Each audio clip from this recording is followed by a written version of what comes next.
అమెరికాలో న్యూయార్క్ మేయర్గా, Virginia state lieutenant గవర్నర్గా భారతీయ ముస్లింలు విజయ పతాకాన్ని ఎగరవేశారు. న్యూయార్క్ నగర మేయర్గా డెమోక్రటిక్ పార్టీకి చెందిన జొహ్రాన్ మమ్దానీ గెలిచారు. అమెరికా అధ్యక్షుడు ట్రంప్ ఇతను ఓడించడానికి అన్ని రకాలుగా ప్రయత్నించి విఫలమయ్యారు.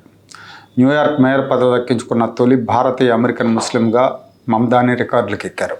మమ్దానీకి భారతీయ మూలాలు ఉన్నాయి. బాలీవుడ్లో మనకి ప్రముఖ దర్శకురాలు మీరా నాయర్ గారు ఉన్నారు కదా, మీరా నాయర్ కుమారుడే ఈ మమ్దానీ. ఈ మీరా నాయర్ పంజాబీ హిందూ మహిళ.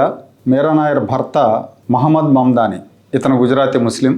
వీళ్ళు తొలుత ఉగాండాలో ఉన్నారు. అక్కడే జొహ్రాన్ మమ్దానీ జన్మించాడు. ఆ తర్వాత వీళ్ళు న్యూయార్క్ షిఫ్ట్ అయ్యారు. న్యూయార్క్లోనే ఆయన పెరిగి పెద్దవాడయ్యాడు. న్యూయార్క్ నగరానికి మేయర్గా ఎన్నికయ్యాడు. అలాగే వర్జీనియా స్టేట్ లెఫ్టినెంట్ గవర్నర్ పదవికి జరిగిన ఎన్నికల్లో డెమోక్రటిక్ పార్టీ నాయకురాలు గజాలా హష్మి విజయం సాధించారు. ఈ పదవికి ఎన్నికైన తొలి ముస్లిం మహిళ ఈ హష్మి. 1964లో హైదరాబాద్లో జన్మించారు. 4 ఏళ్ల వయసులో కుటుంబంతో సహా అమెరికా వెళ్ళి అక్కడే స్థిరపడ్డారు.